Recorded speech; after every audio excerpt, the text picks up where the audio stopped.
안녕하십니까. 정상학원 고등부 총괄팀장 안병학입니다. 오늘 학부모님들 그리고 학생들을 모시고 2022학년도 예비고일 설명회 2차 설명회 진행하도록 하겠습니다. 지금 코로나가 아직 진정되지 않고 있는 상황이라서 현장에 모시고 진행하지 못하는 점 무엇보다도 마음이 많이 쓰이지만 그래도 이렇게 영상으로나마 학부모님들께 그리고 학생들에게 도움을 드리기 위해 최대한 많은 정보를 드리기 위해 노력하겠습니다.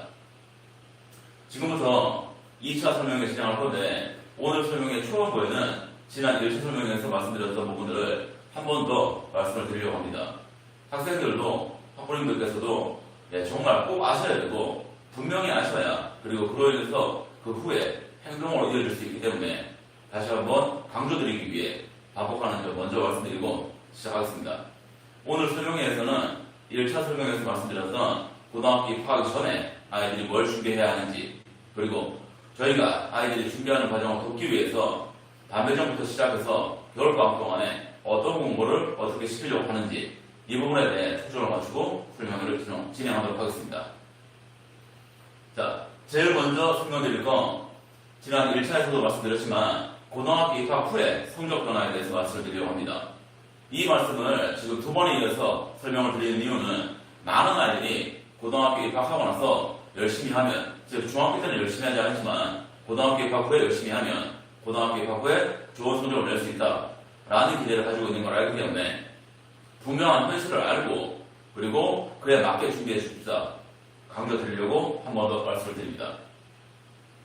지금 화면에 보시다시피 1학년 첫 시험 그리고 3학년 마지막 시험 사이의 성적 변화 한 개 등급이 올라가는 아이들 그러니까 1등급이라고 올라가는 아이들 4등급에서 3등급으로 3등급에서 2등급으로 한 개 등급이라도 올라가는 아이들이 전체에서 12% 그리고 두 개 등급이 올라가는 아이들 5등급에서 3, 3에서 1 이렇게 두 개 등급이 올라가는 아이들은 전체에서 2% 그러면 이 14%를 제외한 나머지 86%는 아래 보시다시피 성적 변화가 없거나 하락하는 상황입니다.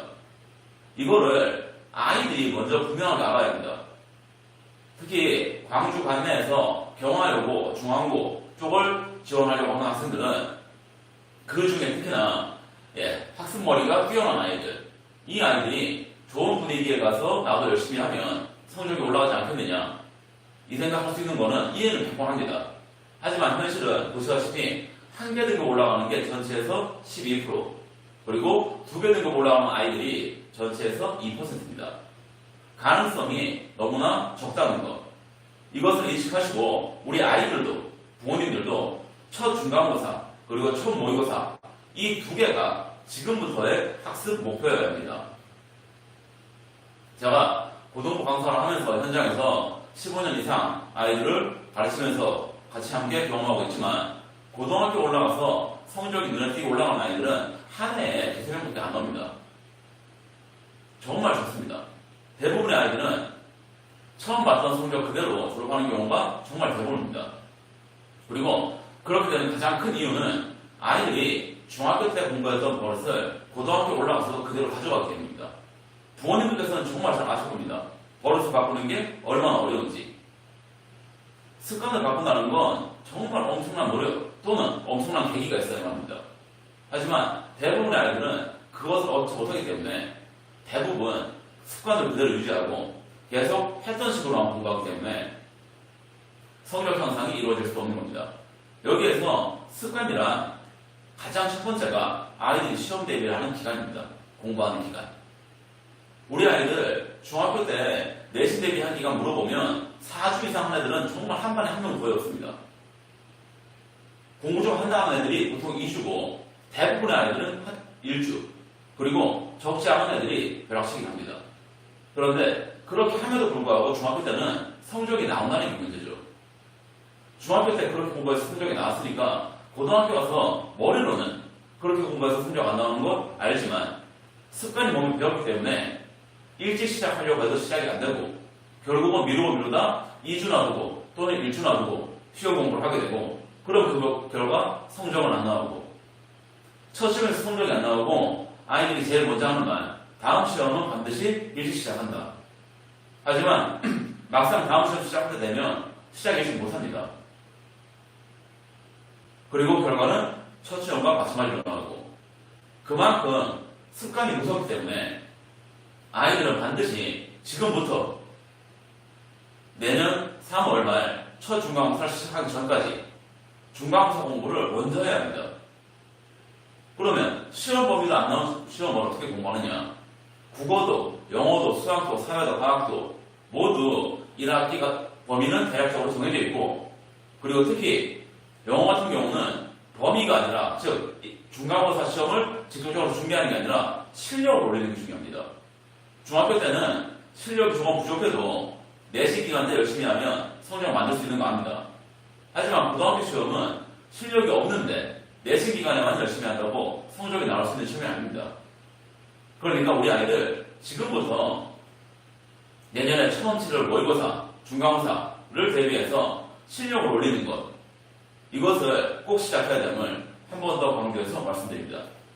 그 다음, 지금 페이지에서 말씀드릴 건 앞 페이지에서 말씀드린 왜 고등학교에 입학해서 성적 향상이 그렇게 드무냐, 이 부분에 대한 것인데, 이유는 첫 번째, 시험 범위가 다릅니다. 중학교 때 보통 많으면 3과가 들어갑니다. 많으면. 그리고 대부분의 학교가 본문 2과에 어법, 즉 문법 또는 다이얼로그 이런 식으로 들어갑니다. 그리고 올해처럼 또는 작년처럼 코로나 때문에 시험을 한 번 안 보는 경우, 이 경우에도 기말고사 범위가 4과까지가 최대입니다. 교과서 4과. 교과서 4과라고 그러면 모의고사 질문 5개 정도 될 거라고 생각이 됩니다. 하지만 고등학교에 입학을 하면 교과서 도서관은 기본으로 들어가고, 거기에 부교재가 됐든 아니면 기출 모의고사 됐든 모의고사 질문 50개 정도가 시험 범위로 들어가게 됩니다. 그러면 적게 들어가도 중학교 시험 범위의 10배 이상입니다. 아무리 적게 잡아도. 그리고 시험 범위가 많은 학교에 들어가게 되면 중학교 시험 범위의 20배, 30배로 들어가게 됩니다. 이렇게 시험 범위가 많아지는데 아이들은 공부하는 기간을 중학교 때랑 똑같습니다. 결과가 나올 수가 없는 거죠. 그런데 애들이 이걸 모르기 때문에, 그리고 부모님들께서도 이 상황을 정확히 모르시기 때문에 아이들한테 제때 가이드를 주지 못하기 때문에 저희들이 아이들을 끌고 나가는 겁니다. 그리고 이렇게 늘어난 시험 범위에 더해서 시험 문제를 더 어렵게 만드는, 즉 애들의 점수를 더 떨어뜨리는 요인이 아래 보시다시피 상대평가로 인한 난이도층입니다. 중학교 때까지는 절대평가이기 때문에 학교에서 시험 문제를 어렵게 낼 필요가 없습니다. 90점이 됐든 95점이 됐든 90점만 넘기면 다 똑같이 A를 받죠. 그리고 A를 받는 학생이 몇 명이냐? 아무 의미가 없고요. 그렇기 때문에 앞에서 말씀드린 대로 내신 기간에만 공부해도 성적을 만들어낼 수 있습니다. 하지만 고등학교 때는 상대평가입니다. 선생님들은 반드시 1등부터 꼴등까지를 줄을 세워야 합니다. 그리고 상위 4%만이 1등급을 받습니다. 절대로 1등급이 얻게 되는 상황은 불가능합니다. 그렇기 때문에 선생님들은 아이들이 풀 수 없는 문제를 낼 수밖에 없고요. 그래서 중학교 때는 한 학년에 100점 정말 많이 나오죠. 하지만 고등학교 때 100점은 정말 적게 나옵니다. 10명 넘기는 경우 거의 없고요. 그리고 시험 문제가 어려워지게 되면 한 명도 없는 경우도 수두룩하게 나옵니다. 저희 광주광대 중학교 영어 시험 평균이 얼마나 되는지는 제가 정확히 모르지만 고등학교에서는 24점까지도 나옵니다. 학년 평균이. 그렇게 나오면 71점, 70점 이 2등급 커트가 되고요. 1등급 커트는 84점에서 벌립니다. 이렇게 문제가 어려워지고 시험 범위가 많아지는데 아이들은 중학교 때 공부했던 거랑 똑같은 습관으로 똑같은 마음가짐으로 공부를 하니까 성적이 나오기 어려운 거죠.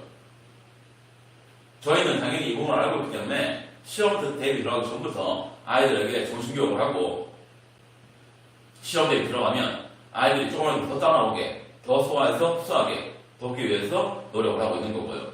그리고 시험 범위가 많기 때문에 아이들이 모든 부분을 다 외우는 것 현실적으로 불가능합니다. 그리고 외운다고 맞출 수 있는 문제만 나오는 것도 아니고. 그래서 아이들이 지금부터 겨울방학까지 그리고 3월 말까지 고등학교에서 시험을 치르기 전에 실력을 올려야 하는 부분, 이 부분 다시 한번 강조드리고요. 정말 알아야 준비할 수 있습니다. 알아야. 막연하게 입학해서 열심히 하면 되겠지. 입학해서 열심히 하면 잘할 수 있을 거야. 이거는 아이들을 정말 구렁텅이로 빠지게 하는 겁니다. 절대 그렇게 안 되게 저희가 아이들이 이끌고 나가겠습니다. 그 다음, 지금 이 페이지에서 말씀드린 부분은 아이들이 내년 1월 반배정을 앞두고 있는 상황인데 그 반배정에서 어떤 요소들을 강화할 것인지 이 부분을 이 페이지랑 그리고 다음 페이지에서 설명드리겠습니다.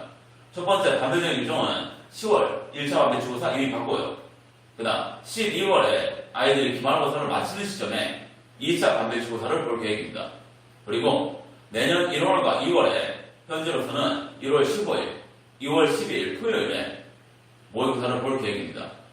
그래서 아이들이 최대한 많은 시험을 보고 그리고 그 시험에서 아이들의 부족한 부분을 파악하고 그리고 경험하고 그래서 다른 아이들보다 앞질러 나갈 수 있게 그렇게 도려합니다.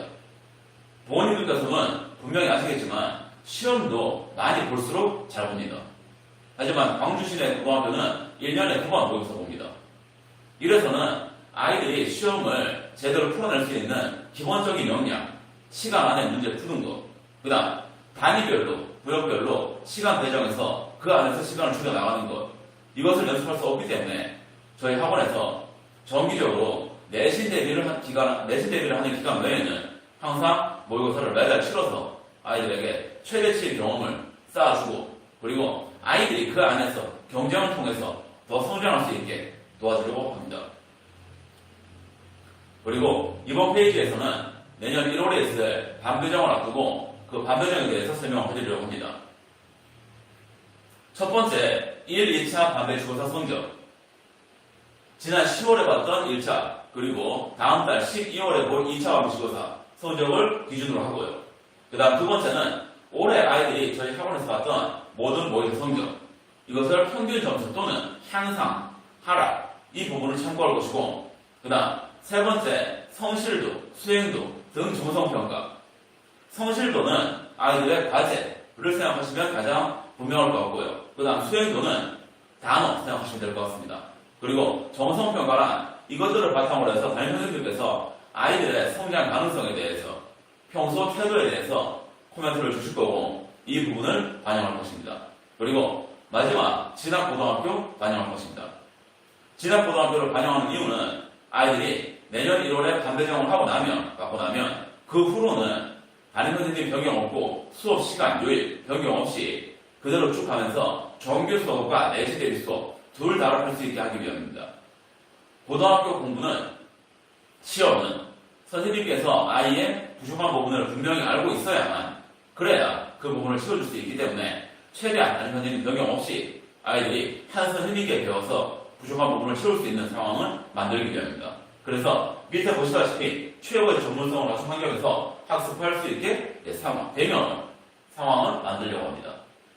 저희가 광주 6개 관내 고등학교를 모두 다 아우르고 있지만 저희는 평소 내신 대비할 때 반드시 학년별로 학교별로 반을 다 따로 구성합니다. 그래서 한 개 반에 2개 학교가 섞여 있는 경우는 절대 없습니다. 이렇기 때문에 선생님들께서는 수업할 때마다 각 학교에 최적화된 수업을 그리고 시험 대비를 할 수 있는 겁니다. 제가 알기로 광주 관내에 있는 조그마한 소형 학원들, 그 학원들은 한 반에 두세 개 학교를 한 번에 집어넣고 한 학교 수업하는 동안에 다른 학교들은 자습을 하고 또는 시험을 보고 이런 식으로 돌려가면서 수업하는 걸로 알고 있습니다. 그렇게 수업하게 되면 절대 앞에서 말씀드린 고등학교의 많은 시험 범위를 제대로 커버하는 게 불가능합니다. 분명히 그렇게 되면 아이들에게 던져지는 몫이 클 수밖에 없습니다. 아이들이 부담해야 할 몫이 커지게 됩니다. 그 다음 지금부터 이번 겨울방학 때 저희가 아이들과 하기 위해서 계획한 학습 계획에 대해서 설명드리겠습니다. 첫 번째, 구문 분석 완성입니다. 저희 아이들이 중등부에서 구문 분석을 잠깐이지만 배우는 걸로 알고 있습니다. 하지만 구문 분석은 배우면서 이해하는 건 아무런 의미가 없습니다. 부모님들께서도 학창시절에 영어 공부 많이 해보셨을 거고, 그리고 기억하실 겁니다. 선생님이 앞에서 설명하는 것은 들으면 다 이해됩니다, 정말. 하지만 내가 하는 게 중요합니다. 시험 볼 때 선생님이 도와주는 거 아니잖아요. 내가 해야 합니다. 구문 분석은 오로지 손으로 내가 직접 해야만 늘고, 그리고 이 구문 분석이 되지 않는다면 이후에 해야 하는 어떤 공부도 제대로 될 수가 없습니다. 그렇기 때문에 저희는 내년 1, 2, 3월 3달 동안 아이들이 구문 분석을 정말 완벽하게 해낼 수 있게 반복적으로 훈련시킬 겁니다. 자, 앞에 보시면 구문 분석을 하는 첫 번째 목적, 복잡한 문장을 완벽히 분석하고 정확히 해석할 수 있어야 첫 내신에서 어법 문제를 해결해 보득점이 가능하다. 무슨 말씀이냐면 학교별로 어법 문제의 비중의 차이는 있습니다. 경화여고가 압도적으로 많이 나옵니다.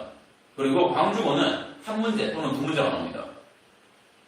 광주고가 특이한 케이스고, 광주고를 제외한 나머지 학교들은 어법 문제에만 적어도 10점 이상의 배점이 주어집니다.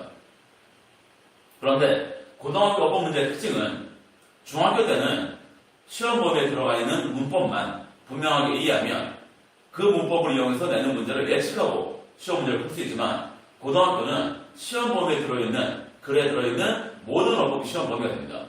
그 중에서 어떤 어법을 선생님이 문제로 낼지 그건 시험지를 받아봐야 합니다.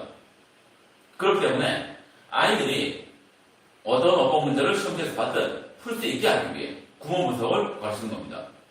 고등학교의 모든 어법 문제, 내신, 그리고 모의고사, 그리고 수능까지 모든 어법 문제는 구문 분석을 기반으로 문제를 냅니다. 문장이 길고 복잡하기 때문에 구문 분석을 하지 못한다면 어법 요소를 알고 있다 할지라도 그것을 문제에 적용할 수 없게 됩니다. 그 다음 두 번째, 구문 분석을 완벽히 익혀야 내신 최고 배점 문제인 단어 배열, 즉 영장 문제를 해결할 수 있습니다.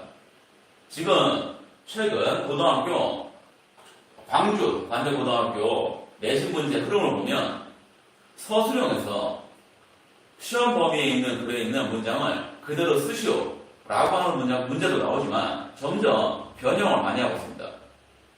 이렇게 문장 자체를 변형해서 그것을 글의 내용 흐름에 맞게 주어진 표현을 이용해서 써라. 이럴 때 아이들이 가장 먼저 갖추고 있어야 하는 것이 구문 분석 능력입니다. 문장이 어떻게 쓰여지는지를 보고 알 수 있어야, 이게 돼야 그 다음에 단어를 배열하고 영작을 하는 것이 가능해지기 때문입니다.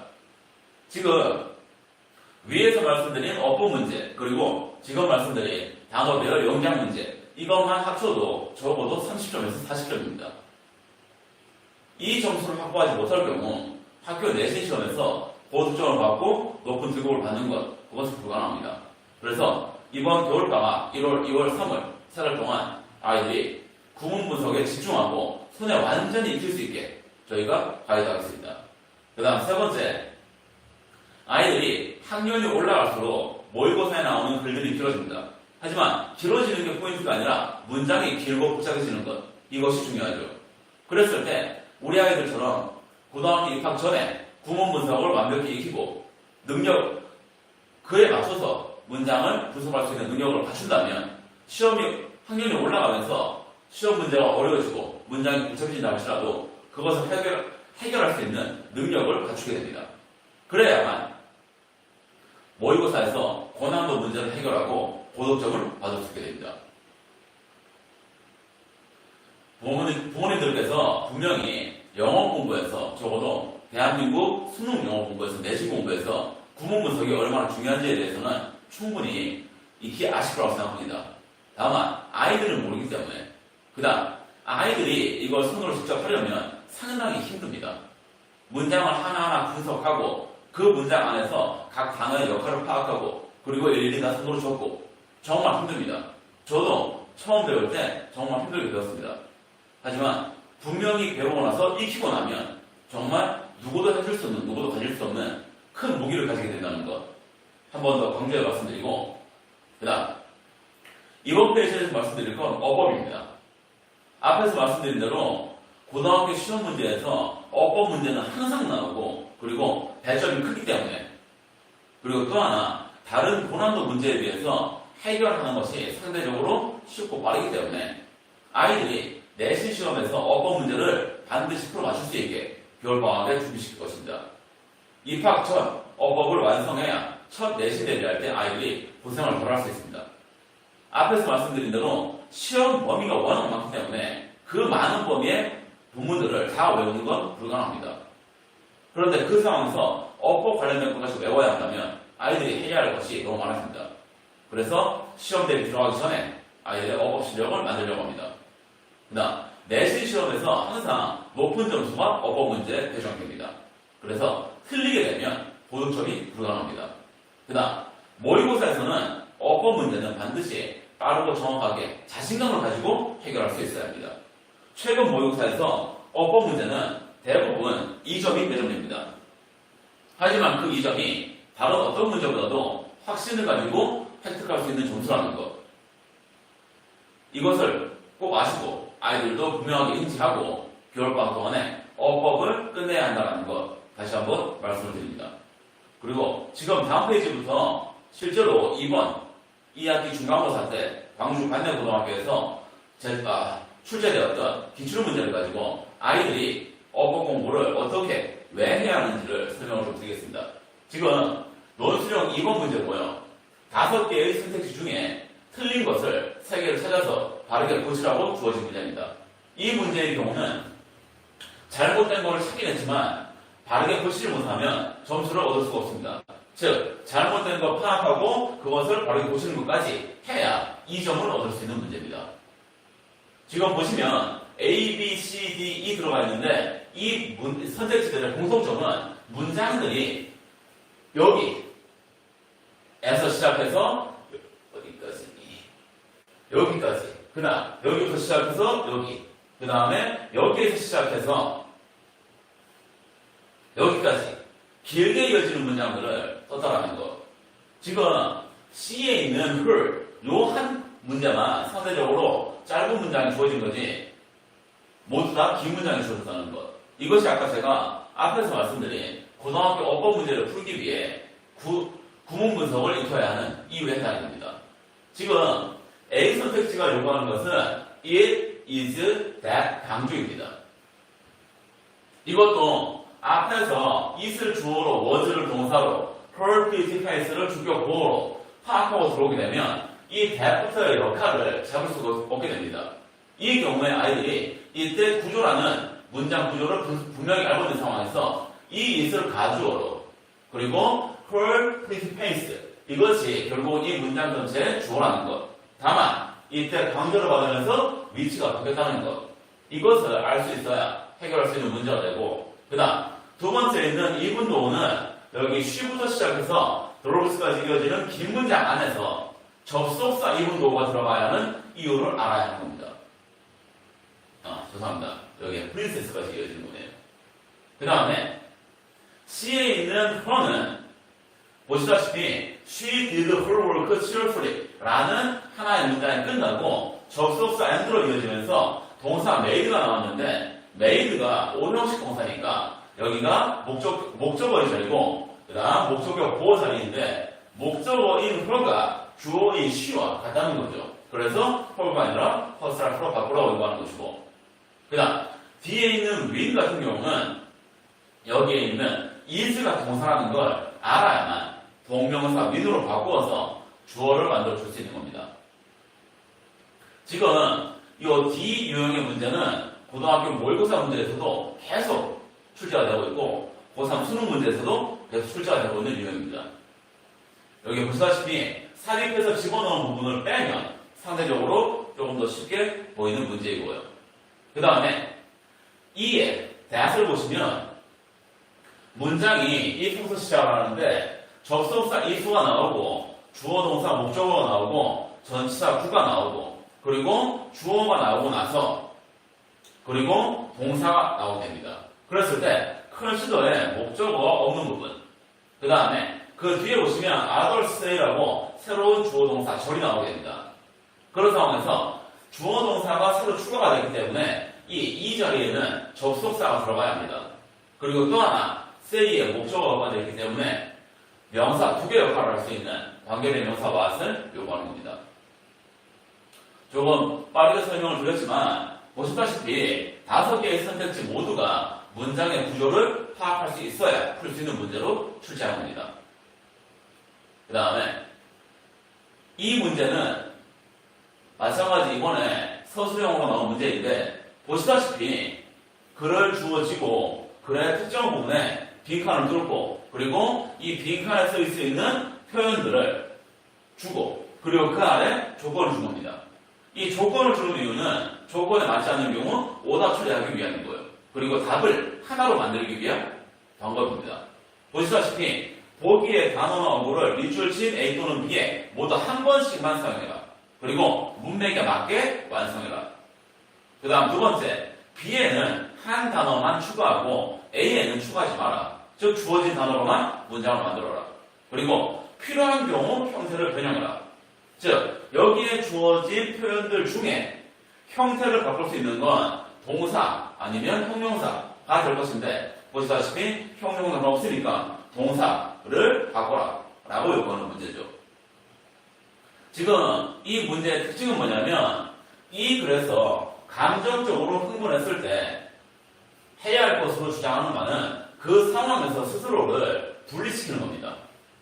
그리고 그것을 보시다시피 여기에 타임아웃이라고 해서 표현을 조금 바꿔서 한 번 더 설명하고 있는 상황이고 그리고 제일 끝에 내려가서 여기 보시면 take the appropriate time 이게 위에서 나온 타임아웃에 해당하는 겁니다.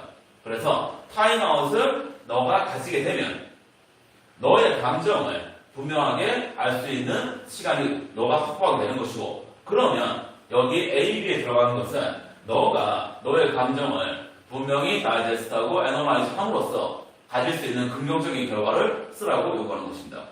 이 문제는 첫 번째는 글에서 주어진 주제문 그리고 특정 구조가 들어가 있는 문장을 암기할 것을 요구하는 거고요. 그리고 B에서 한 단어만 추가해라라고 한 것은 아이들로 하여금 더 생각할 수밖에 없게끔 그렇게 요구하는 문제죠. 그래서 A 빈칸에는 여기에 보시면 미티게이트 완화하다라는 뜻입니다. 줄이다. 그래서 이것이 이 단어가 제일 먼저 들어와주고 그리고 나서 그 뒤에 이 단어의 목적어 역할을 할 수 있는 hurting, or upsetting을 요구하는 것이고 그리고 각각 hurting과 upsetting의 목적어 역할을 하게 되는 other people를 요구하는 문제입니다. 그 다음에 B 빈칸은 여기에 있는 other people 이 other people이 너의 감정과는 전혀 상관없는 사람이다 라는 내용을 요구하기 위해서 have nothing to do with the situation을 요구하고 있습니다. 지금 이 논술형 문제의 경우는 앞에서도 말씀드린 대로 시험 범위가 워낙 많기 때문에 애들이 모든 문장을 다 외운다. 이건 불가능합니다. 그래서 저희 정성학원 고등부 선생님들은 이 글들에서 특히나 시험 범위에 나올 수 있는 가능성이 큰 문장들을 아이들에게 선별해주고 그리고 그 문장들은 외워서 자기 것을 만들 수 있는 기회를 계속 제공하고 있습니다. 이 문제의 경우도 이번 시험 문제에 출제될 가능성이 상당히 클 것으로 예상돼서 아이들을 훈련시켰던 문장입니다. 그 다음 세 번째로 말씀드릴 거 어휘 완성입니다. 지금 광주 관내 모든 학교에서 어휘 변형 문제의 비중이 점점 커지고 있습니다. 3년, 4년 전만 해도 어휘 변형은 경화여고에서 정말 열심히 썼던 항상 많은 배점을 줬던 그 유형인데 최근에는 광주고, 중앙고, 초월고, 태종고 정말 어느 학교 할 것 없이 광명고를 보면서 모두 다가 어휘 변형 문제를 출제하고 있습니다. 이유는 학교에서 가르쳐주지 않은 어휘를 시험 문제에 넣어서 100점이 나오는 걸 막겠다는 겁니다. 보시다시피 출제 빈도와 배점 점점 증가하고 있고요. 그리고 이 문제가 아이들에게 어려운 이유는 딱 하나입니다. 내신 대기 기간 동안에만 어휘를 암기해서는 그 시험에 나오는 단어를 다 해결할 수 없다는 겁니다. 그렇기 때문에 모든 아이들에게 다 물어봐도 내신 시험에서 가장 어려운 문제 어휘입니다. 이런 상황이기 때문에 고등학교 입학 전에 우리 아이들은 고2 수준의 어휘까지는 완성을 해놓고 첫 시험을 치러야 합니다. 지금 가장 대표적인 예가 앞에서 말씀드렸던 경화여고인데 경화여고는 고1 아이들에게 고2, 고3 수준의 어휘를 요구하고 고2부터는 교육과정을 벗어나는 어휘를 요구합니다. 지금 뒤에서 그 문제를 하나 보여드릴 건데 보시면 분명히 아시겠지만 어휘의 수준을 어디까지 요구하느냐 그런 거 없습니다. 선생님들께서 본문에 남아있는 단어들 중에 선생님들 눈에 들어오는 단어 이거를 사전을 찾고 그리고 그것의 동의어를 확인해서 아이들이 이 단어는 모른다 하는 단어를 문제에 출제하기 때문에 아이들이 학교에서 또는 스스로만의 공부로 해결하는 것은 현실적으로 불가능합니다. 그래서 저 같은 경우도 아이들 내신 대비할 때 항상 시험 범위에 있는 글들에서 출제 가능성이 있는 어휘들 그 단어들의 표현들의 동의어를 다 작업해서 단어장을 배포하고 그리고 시험을 봐서 아이들 걸 만들도록 그렇게 끌고 가고 있습니다. 이번에 2학기 중간고사에서 출제했던 문제입니다. 보시면 5개의 선택지가 있는데 첫 번째 컨트롤C, 논쟁 그리고 2번의 소트는 이 단어가 어려워서 낸 게 아니라 이 단어가 SEEK, 시계 과거 분사라는 걸 모르는 애들이 많다는 점을 일부러 걸고 들어온 선택지가 되고 그 다음 eliminate 그렇게 크게 어려운 단어는 아니지만 자주 나오는 단어라서 출제한 것으로 보여주고 그 다음에 이 단어를 아는 애들은 없었을 겁니다. 이 단어는 교육과정을 벗어납니다. 그런데 선생님이 의도한 건 뭐냐면 답이 아닌 4번 선택지에 애들이 모를 단어를 집어넣어서 애들이 이 단어를 가지고 고민하기를 유도하는 겁니다. 실제로 답은 5번입니다. 홀로로글. 이 단어가 앞에 IN이라는 접두사를 붙여서 반대뜻을 만드는 단어이기 때문에 선생님은 그것을 요구한 걸로 보여집니다. 실제 답은 5번인데 애들은 분명히 4번에 갔었을 겁니다. 고등학교 아이들 중에 이 단어를 아는 아이들은 정말 극소수입니다. 교육과정을 벗어나는 단어이기 때문이죠. 그 다음 이 문제가 경영학고 1학년에서 출제된 문제입니다. 지문 변형은 전혀 없습니다. 그냥 지문에 있는 특정 한 단어를 빈칸으로 뚫은 겁니다. 그런데 여기에서 아이들이 2번, 3번, 4번 단어까지는 알 수 있습니다. 버러트리 같은 경우는 워낙 출제가 많이 되기 때문에 아이들에게 노출이 많이 되어 있고 그 다음 옵션은 마찬가지 옵션은 우리의 일상 생활 용어니까요. 그리고 플래시브 같은 경우가 난도가 조금 더 올라가지만 그래도 분명히 노출은 된 단어인 거예요. 그랬을 때 1번의 implicative 이게 암묵적인 여러 뜻인데 impli까지는 아이들이 가끔씩 그래서 접하는데 implicative는 확실히 빈도가 떨어지는 단어인 거예요. 그 다음에 5번에 있는 influence는 애들이 봤으면 이거 마무한 단어입니다. 이거는 지금 이 문제에서 이 글에서 주되게 설명하는 부분은 뭐냐면 미팅을 정기적으로 한다. 그래서 보시다시피 never miss or reschedule입니다. 일정 변화, 일정 변경 절대 없다는 겁니다. 그러니까 그것은 정해진 대로 된다 라는 것으로 빈칸의 단어를 집어넣으라고 얘기하는 겁니다. 그런데 애들 입장에서는 5개의 선택지 중에 많으면 제가 보기에는 2, 3, 4번 정말 많이 알았다 1, 2, 3, 4번까지 알았을 거라고 생각됩니다. 이 단어 아는 애들은 없습니다. 그런데 답은 4번입니다. 바로 앞 문제에서 설명드린 것처럼 답은 그래도 상대적으로 애들이 알 수 있는 단어를 설정을 해놓고 애들이 알 수 있는 단어를 일부러 같이 넣는 겁니다. 그래서 애들이 모르는 단어를 붙들고 고민하게끔 유도하는 문제입니다. 그리고 저희 애들이 시험을 볼 때 조금이라도 덜 고생하는 방법은 저희 정상하고 고등부 선생님들이 이러한 단어들을 애들에게 미리 챙겨주는 겁니다. 즉, 이 단어가 원래 본문에 있던 여기에 들어있는 단어에 유효가 될 수 있음을 챙겨주는 것. 그게 저희들의 몫이고 최선을 다해서 노력을 하고 있습니다. 그 다음, 지금부터 설명을 드릴 건 아이들이 내년 3월에 치르게 될 첫 모의고사를 어떻게 대비할 것이냐에 대한 설명입니다.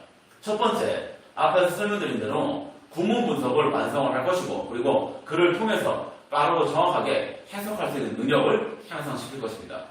이것이 돼야만 아이들이 글을 읽고 해석하고 그래서 말하는 내용을 생각할 수 있기 때문입니다. 그 다음 두 번째, 어휘력 향상을 통해 고난도 문제 해결할 수 있게 할 것입니다. 고등학교 아이들이 모의고사에서 가장 어려운 문제를 얘기해봐라 라고 하면 빈칸, 단락 순서, 문장 삽입 당연히 많이 얘기하지만 이 어휘 문제도 절대 빠지지 않습니다. 그 다음에 세 번째, 문제 유형별 접근법을 익혀 효율적으로 문제를 해결할 수 있게 할 것입니다. 이 부분은 저희 정상호학원 V그룹 중3 아이들은 중3 때부터 모의고사 연습을 하고 실제로 정규 수업에서도 모의고사 수업을 합니다. 다만 중3 때 배우는 모의고사 수업은 실질적으로 모의고사를 풀기 위한 수업이라기보다는 글 자체, 즉 독해 수업에 더 가까운 상황입니다. 하지만 내년 1월에 고등부로 완전 이관되게 되면 그때부터는 온전히 모의고사를 해결하기 위한 수업을 진행할 것입니다. 그래서 아이들이 유형별로 문제를 만났을 때 자동으로 그 문제에다 맞춘 접근법이 세팅될 수 있도록, 그래서 최대한 효율적으로 확신을 가지고 문제를 해결할 수 있게 돕겠습니다. 지금 이 앞에 보이시는 이 세 가지는 절대 단기간에 해결될 수가 없습니다. 구문부수 같은 경우 매년 1월에서 3월 세 달 동안 정말 집중적으로 가르칠 겁니다. 하지만 가르쳐서 아이들이 익혔다 할지라도 잠시만 안 하게 되면 그 능력을 잃는 거는 당연한 사실이고요. 그래서 익힌 후에 꾸준하게 연습하고 관리해야 하는 부분. 그 다음 어휘력은 두말할 나위가 없죠. 오늘 아는 단어도 내일이면 모르겠습니다. 그렇기 때문에 반복적으로 아이들이 공부를 하고 꾸준히 쌓아가서 고등학교 수능시험까지 요구하는 모든 어휘들을 아이들이 자기 것을 만들 수 있게 최대한 돕겠습니다. 그 다음에 유형별 접근법, 이것은 정말 몸에 익혀야 합니다. 문제들을 읽을 때 이 문제를 어떻게 풀어야지 하는 생각은 절대 하면 안 됩니다. 접근법은 몸에 익혀놓고 그래서 말하는 내용은, 그리고 출제자가 의도하는 취지를 바로 파악하고 문제를 풀 수 있게 최선을 다해서 같이 노력하겠습니다.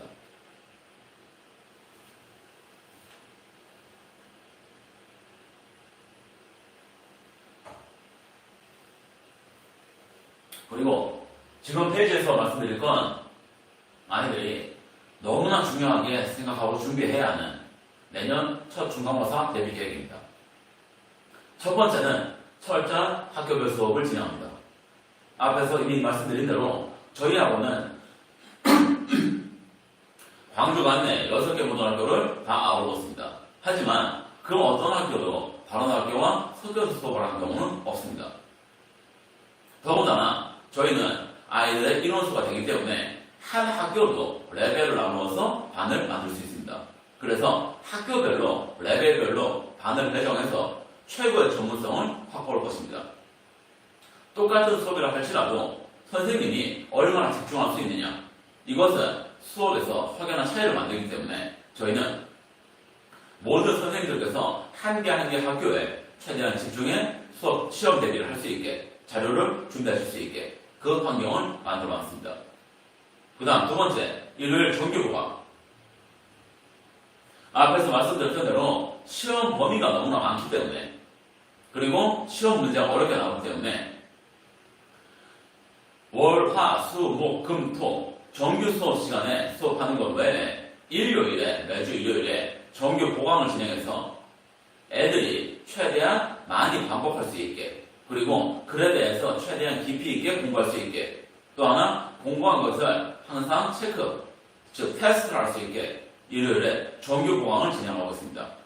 저희 선생님들께서 시험 기간이면 하루도 쉬지 못하고 한 달 넘게 5주, 6주를 시험 대비를 하시지만 체력적으로 정말 힘드시지만, 하지만 아이들의 인생이라는 시험이라는 걸 알기 때문에 정말 누구보다 큰 사명감으로 일요일마다, 매 시험마다 정규 일요일 보강을 진행하고 있습니다.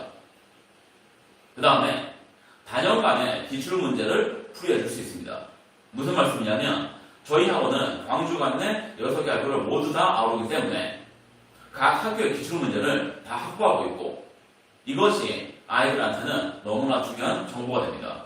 왜냐하면 각 아이들의 학교 기출문제도 풀 수 있지만 다른 학교에서 같은 시험 범위로 문제가 나온 적이 있다면 그 기출문제도 저희 아이들은 풀어볼 수 있습니다. 그래서 매해 고등학교는 시험 문제 유형이 바뀝니다. 그렇기 때문에 달라지는 시험 문제 유형에 연습할 수 있는 아주 훌륭한 기회를 제공할 수 있습니다. 아이들이 첫 중간고사 대비를 계획할 때, 대비를 하고 있을 때 정말 많이 힘들어합니다. 왜냐하면 첫 번째는 일요일까지 수업을 하게 되니까 쉬는 날이 줄어들죠. 그런데 우리 학원만 일요일 수업을 하진 않을 겁니다. 매스도 일요일 수업을 할 것이고 당연히. 그러면 일정이 많아지니까. 그리고 중학교 때랑 다르게 시험 기간에 수행평가를 하도록 요구합니다. 그러니까 저희 아이들은 첫 시험 대비를 준비하면서, 첫 시험을 준비하면서 학교 수행도 준비해야 합니다.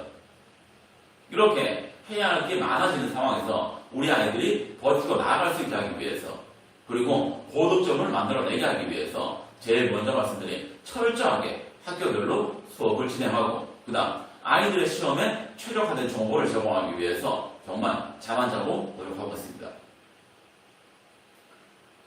그리고 지금 페이지에서 말씀드릴 부분은 저희 정상호학원 현재 고3 아이들의 대입 사항입니다. 보시다시피 서울대, 고대, 연대, 경희대, 성균관대, 한양대, 중앙대 이 다수의 상위권 대학에 지원을 해놓은 상황이고요. 그리고 지원한 많은 아이들이 합격을 할 것입니다. 올해 대학을 입학한 아이들도 그 전년, 작년에 입학한 아이들도 입학 성적은, 입학 실적은 항상 좋았습니다. 그리고 저희 학원에는 광주과학학교에 최상위권 아이들이 모였습니다. 이게 이제 1학년이 되는 우리 아이들에게 어떤 의미를 가지냐면 고등학교 선배들 중에 고등학교 생활을 잘 하고 있는, 결과를 만들어내고 있는 선배들에게 멘토를 받을 수 있다는 겁니다. 선배들이 멘토가 돼서 후배들을 멘티로 해서 후배들이 보다 효율적이게 좋은 결과를 만들어낼 수 있는 공부를 할 수 있게 선배들이 이끌어줍니다. 매해 진행하고 있고 올해 입학하는 아이들도 신청만 한다면 학교별로 선배들을 연결해서 멘토멘트를 진행할 수 있습니다. 그리고 또 하나는 저희 선생님들이 매해 학교 최상위권 아이들을 배출해 내기 때문에 그 학교에서 어떻게 공부하면 좋은 결과를 만들어낼 수 있는지를 안다는 거죠. 그러니까 아이들이 이제 입학할 저희 예비고1 아이들이 입학 전에 그리고 입학 후에 최대한 효율적으로 옳은 공부를 할 수 있게 가이드를 할 수 있습니다. 고등학교 시험은 제가 제일 앞에서 말씀드린 것처럼 시작이 정말 중요합니다. 시작이 곧 끝입니다. 그렇기 때문에 저희 정상호학원 고등부는 아이들이 최상의 시작을 할 수 있게 정말 급이 다른 결과를 위한 시작점이 될 수 있게 지금부터 내년 3월 아이들의 첫 시험 전까지 최선을 다해서 준비시키겠습니다. 그리고 이렇게 급이 다르게 시작해서 급이 다른 결과를 만들어내게 하겠습니다. 그 과정에서 아이들과 부모님들과 수없이 소통할 것이고, 그리고 힘들어하는 아이들이 주저하지 않게 다시 일어나서 달릴 수 있게 계속 독려하면서 격려하면서 옆에서 함께 달리겠습니다.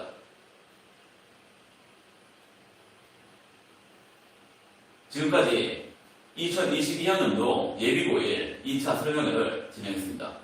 짧지 않은 시간 동안 들어주신 점 정말로 감사드리고, 그리고 이제 코로나가 좀 진정되면 그때는 학원으로 모셔서 현장에서 호흡하면서 설명회를 할 수 있는 그날이 오기를 바라고 저도 준비하겠습니다. 네, 감사합니다. 마치겠습니다.